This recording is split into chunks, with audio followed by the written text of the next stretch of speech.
This is what life used to be like for Richard McGurk. For nearly 3 years, a 65-year-old could barely hold a conversation without a coughing fit, and even worse. Whenever I laid down to go to sleep, it wasn't more than 10 or 15 minutes before I woke up in a coughing fit.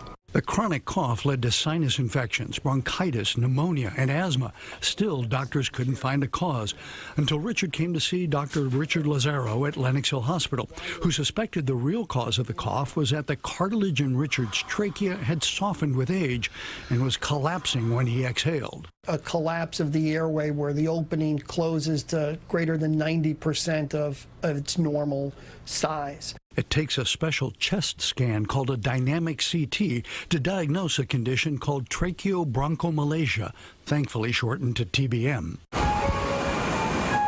Then Richard became the first patient in the world to have his TBM repaired robotically.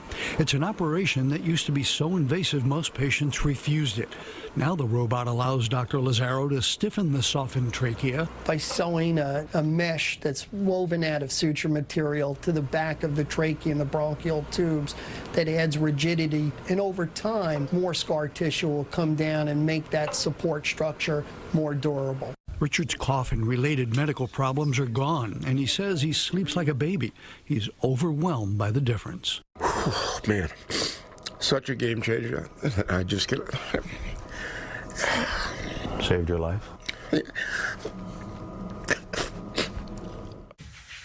Now, since that first surgery, Dr. Lazzaro has performed more than 50 similar operations. He says TBM is under and misdiagnosed because it looks like so many other lung conditions. But if there's a chronic cough and medications don't work, a dynamic CT scan could reveal the real diagnosis.